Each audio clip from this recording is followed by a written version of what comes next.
नमस्कार, मैं डॉक्टर के पांडे, एमडी, चाइल्ड स्पेशलिस्ट, इस दिल्ली और वैशाली में प्रैक्टिस करता हूं। आज हम आपके जो सवाल है उनका जवाब देंगे। हमारे पास कुछ लोगों के फोन आए, कुछ ऐसे लोग हैं पेशेंट्स हमारे जो छोटे शहरों को बिलोंग करते हैं और उनके सवाल है, उसका जवाब मैं देने जा रहा हूं। उनका कहना क्या है, डॉक्टर साहब पहले तो मेरे यहाँ केसेस नहीं होते थे, अब वहां पे कुछ केसेस पॉजिटिव आए हैं, 2-4 केसेस पॉजिटिव आए हैं, क्या करूं? परिवार के लोग वहां रहते हैं, कुछ लोग वहां रहते हैं, बहुत डर लग रहा है। अखबार और टीवी देख के और ज्यादा डर लग रहा है। हालांकि सरकार और प्रशासन तो ये कह रहे हैं कि वे तैयारी हमारी पूरी है, डरने की कोई बात नहीं है, लेकिन फिर भी क्या करना चाहिए? वैसे भी 2-4 केसेस ही आए हैं। ये मैं बात कर रहा हूं छोटे छोटे शहरों की, कस्बों की, क्योंकि वहां भी तो जाएंगे ना। दिल्ली, मुंबई, इंदौर, अहमदाबाद और बड़े बड़े चेन्नई, बड़े बड़े जो शहर हैं जहां पे आबादी बहुत ज्यादा है, जहां पे झुग्गियां झोपड़ियां भी बहुत ज्यादा हैं, डेंसिटी, पॉपुलेशन की डेंसिटी बहुत ज्यादा है, वहां पे तो ये हो रहा है। लेकिन छोटी छोटी जगहों पे भी तो अब जाएगा धीरे धीरे। तो वहां के लोगों को क्या सवाल है, वो क्या देखें, क्या इंटरप्रेट करें, कैसे समझें, ये मैं बताने जा रहा हूं।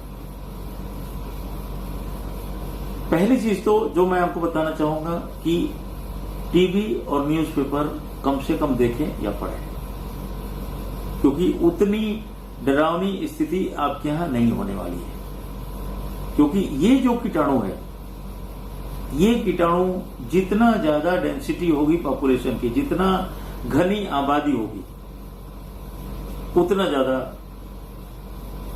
तंग करता है, उतनी ज्यादा बीमारी बढ़ेगी।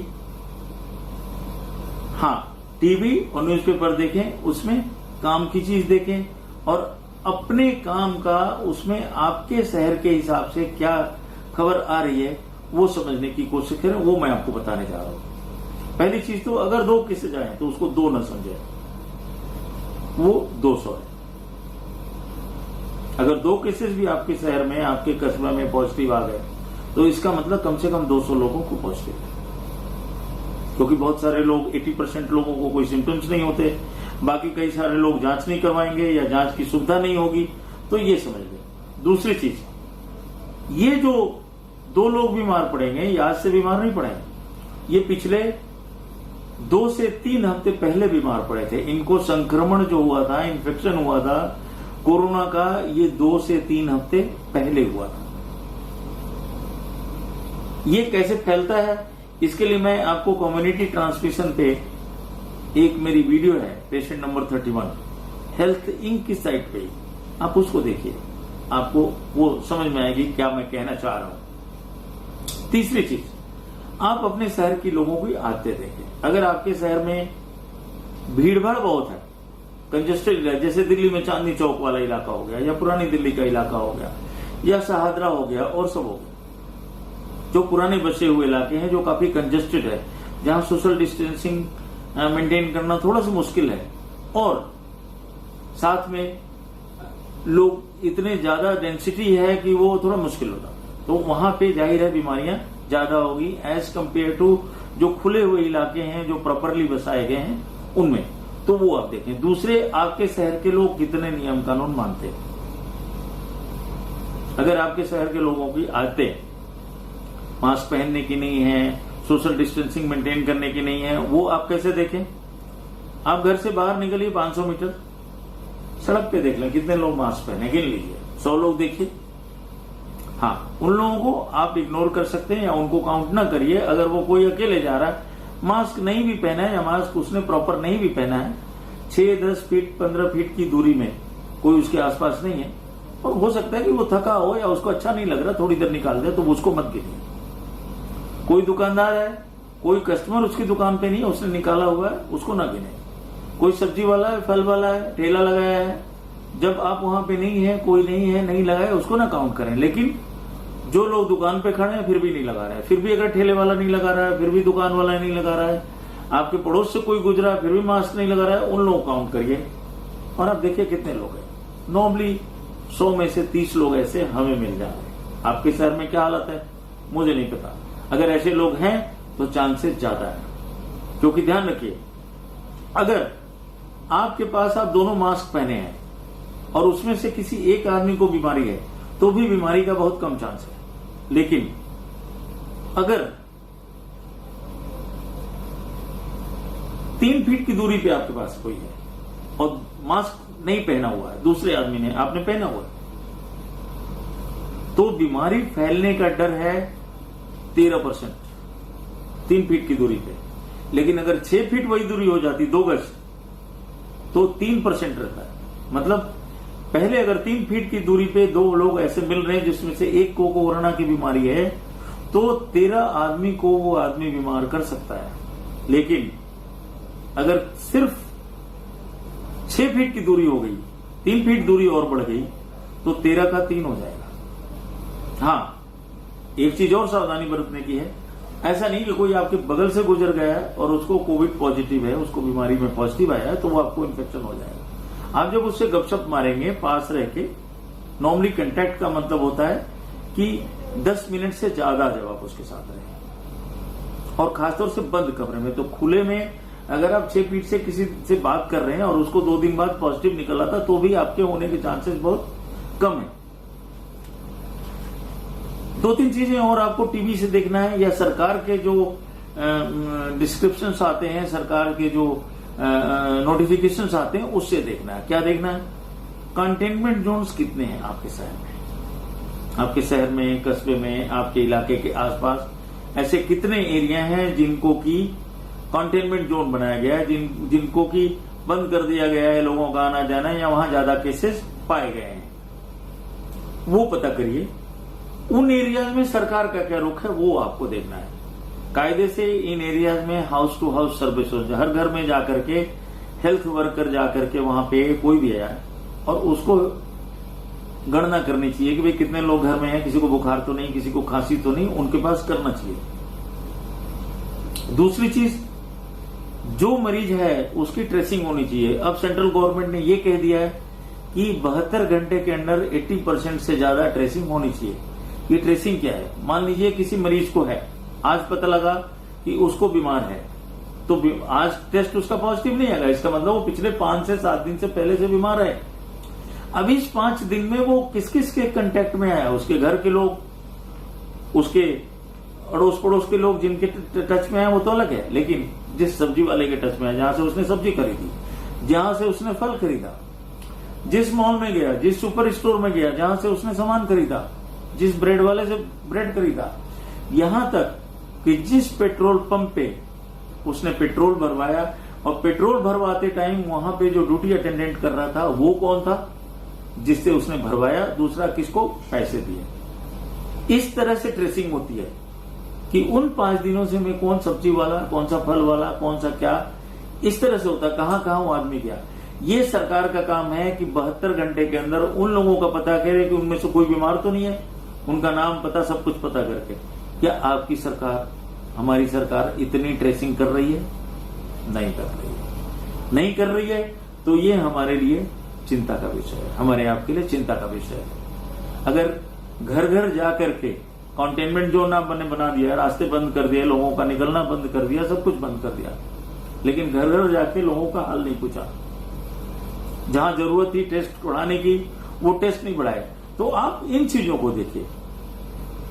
अब आईसीएमआर का है, आईसीएमआर होती है Indian council of medical research. ये दिशा निर्देश देती सारे राज्यों को, भारत में सबको, गवर्नमेंट की एजेंसी है, सरकारी एजेंसी है, जो बताती है कि अब आगे कैसे कदम उठाए जाए। इसने कहा पहले आपको टेस्ट कराने के लिए डॉक्टर की परमिशन लेनी होती थी, अपना आधार कार्ड सब कुछ देना होता था, आधार कार्ड आपको अभी भी देना होगा, लेकिन 3-4 दिन पहले, आज ये 10 तारीख है, 3-4 दिन पहले आईसीएमआर ने कहा कि आप जाके अपने से भी टेस्ट करा सकते हैं, बिना किसी से पूछे, किसी डॉक्टर की भी जरूरत नहीं। आप बोल सकते हैं हमें 4-5 दिन बुखार है, 5 से 7 दिन से बुखार है, पहले दिन नहीं कराइएगा, कोई फायदा उसका नहीं है, 5 to 7 डेज वेट कर लीजिए। हाँ, अगर हालत खराब हो रही तो पहले भी जा सकते, अदरवाइज नॉर्मली टेस्ट पॉजिटिव आते हैं 5 to 7 डेज के बाद ही। तो यूजुअली हम लोग जो टेस्ट कराते हैं 5 से 7 दिन बाद ही कराते हैं, 5 से 7 दिन के बीच में। तो उस दौरान आप जाके किसी भी लैब में जहां आपके घर के पास होता है टेस्ट करा सकते हैं। हाँ, टेस्ट में आपका आधार कार्ड फिर भी लगेगा। तो वो टेस्टिंग आपके इलाके में कितनी हो रही है? कंटेनमेंट जोन बन गया, लेकिन टेस्टिंग बढ़ाई गई कि नहीं बढ़ाई गई? अगर नहीं बढ़ाई गई तो ये चिंता का विषय है। तो सरकार के डिक्लेरेशन पे नहीं जाए, उनकी घोषणा पे मत जाइए कि हम तैयार हैं, हम सब कुछ कर रहे हैं। नहीं, आपको नजर डालनी है कितना वो कॉन्ट्रैक्ट ट्रेसिंग कर रहे हैं, उन्होंने किया नहीं किया। अगर कोई आप जान पहचान का है, हाउस टू हाउस सर्वे हो रहे हैं कि नहीं हो रहे हैं आपके इलाके में। तीसरी चीज, टेस्टिंग बढ़ाई गई कि नहीं बढ़ाई गई। अगर ये तीनों चीजें नहीं हुई तो सरकार बहुत कुछ नहीं कर रही है। आपको और ज्यादा सावधान रहने की जरूरत है। जो कुछ करना है ज्यादा से ज्यादा आपको ही करना है। अब आप आ जाइए दूसरी चीज पे कि कितने लोग मरे। अगर एक आदमी मरता है तो 100 को तो कम से कम जरूर बीमारी हो चुकी है, तो पॉजिटिव है। लेकिन अपने देश में जो एपिडेमियोलॉजिस्ट कहते हैं, जो इसके साइंटिस्ट होते हैं, उनका कहना है कि इससे ज्यादा लोग सड़क पे फिर भी घूम रहे हैं जो एसिम्प्टोमेटिक है, उनको कोई बीमारी नहीं है लेकिन उनको है। जैसे पिछले दिनों मान लीजिए 15,000 केस थे, तो 15,000 का मतलब हो गया कि 35 से 40,000 लोग पूरे इंडिया में ऐसे घूम रहे थे जिनका कोविड पॉजिटिव नहीं आया था, जिनको पता नहीं था उनको बीमारी है, लेकिन वो बीमारी फैला रहे हैं। इनको बोला जाता है स्प्रेडर्स, बीमारी फैलाने वाले। इसीलिए मैंने आपको बोला कि मेरा जो वीडियो है पेशेंट नंबर 31 हेल्थिंग पे, उसको जरूर देखिए, आपको समझ में आएगा कैसे फैलती है। हॉस्पिटल की हालत देखिए, ये हॉस्पिटल गवर्नमेंट का, प्राइवेट का, उसमें क्या फैसिलिटीज है। क्योंकि कुछ % लोगों को, बहुत कम को, लेकिन जो ज्यादा सिक होंगे, जिनमें डायबिटीज है, हाइपरटेंशन है, एज ज्यादा है और सब चीजें हैं, तो कुछ % लोग बीमार भी होंगे और उनको वेंटिलेटर की भी जरूरत पड़ेगी और उनको आईसीयू की भी जरूरत पड़ेगी। आप देखिए आपके शहर में क्या सुविधाएं हैं, अगर नहीं है तो नियरेस्ट कितनी दूर है और वहां पे कितने वेंटिलेटर्स हैं, कितने वो हैं, ये चीजें आप देखिए। तीसरी चीज जो आपको सबसे ज्यादा जरूरत है आपको देखने की, कि आपके शहर में ये डेली निकलता है। अगर फेसबुक, व्हाट्सएप पे तो आपको ज्यादा नहीं पता लगेगा ऑथेंटिक, लेकिन ट्विटर पे नॉर्मली डिस्ट्रिक्ट मजिस्ट्रेट्स जो होते हैं या सीएमओ होते हैं, वहां की अथॉरिटीज होती हैं, वो रोज बताती हैं अक्सर कि आज इस जिले में इतने सारे केस पॉजिटिव पाए गए। कहां पाए गए वो भी आप देखेंगे, आपके जिले का पता लग जाएगा आपको। थोड़ी मेहनत करेंगे पता लग जाएगा। इतने लोग ठीक हो गए, रिकवरी हो गई, इतने लोग आज नए पॉजिटिव पाए गए, इतने लोगों की रिकवरी हो गई, टोटल केसेस की संख्या इतनी है, पॉजिटिव केसेस की संख्या इतनी है। तो आपको किस चीज पे ध्यान देना है, कितने लोग आज पॉजिटिव पाए गए और कितने लोग रिकवर हो गए। रिकवरी रेट बहुत इंपॉर्टेंट चीज होती है। रिकवरी रेट की बात मैं बताना चाहूंगा कि 2 महीने पहले इंडिया में जब ये शुरू हुआ था, 2-3 महीने पहले, तो रिकवरी रेट 11% था, मतलब 100 में से 11 लोग ठीक हो रहे थे। आज रिकवरी रेट बहुत तेजी से बढ़ा है। इसका क्या मतलब है कि लोगों का डिटेक्शन भी, लोग जल्दी से हॉस्पिटल पहुंच रहे हैं और उनको इलाज या केयर भी बहुत जल्दी से हो रही है। जैसे मैं कुछ शहरों के आपको बताना चाहूंगा, जैसे चंडीगढ़ जो यूनियन टेरिटरी है, उसमें जो रिकवरी रेट है 85.9% है, इंडिया में सबसे ज्यादा है। फिर लद्दाख में 82.2%, उत्तराखंड में 80.9%, छत्तीसगढ़ में 80.6%, मध्य प्रदेश में 76.9%, बिहार में 74.2%, गुजरात में 71.9%, पंजाब में स्टेट में 70.5%, दिल्ली में भी 70.2% है, यूपी में 68.4% रिकवरी रेट है। तो ये बहुत अच्छी चीज है। मतलब 100 लोग अगर बीमार पड़ते हैं तो इतने लोग ठीक हो रहे हैं, उसमें ये और धीरे धीरे बढ़ता चला जाएगा। तो ये भी ध्यान दीजिए। वेस्ट बंगाल में 66.7% है। तो ये चीजें आपको देखना है, ये डेली इंप्रूव कर रहे हैं इंडिया में, और ये दुनिया के डाटा से बहुत अच्छा है। दुनिया में इतना रिकवरी रेट नहीं है। तो आपको ध्यान देना है कितने नए केसेस हो रहे हैं, कितना रिकवरी रेट है, कितनी मॉर्टेलिटी है, कितने लोगों की मौत हो गई। चौथी चीज, आपके हॉस्पिटल में या आपके घर के आसपास 10, 20, 30 किलोमीटर की रेंज में कितने गवर्नमेंट हॉस्पिटल्स हैं या कितने प्राइवेट हॉस्पिटल्स हैं, आप अपने हिसाब से जो आप अफोर्ड कर सकते हैं, उसमें कितने वेंटिलेटर्स हैं, कितने आईसीयू है। तो इन चीजों का ध्यान दीजिए।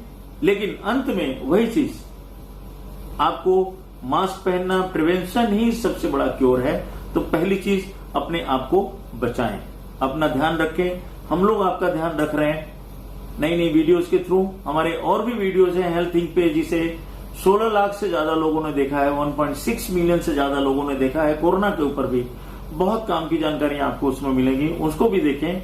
थैंक यू, नमस्कार।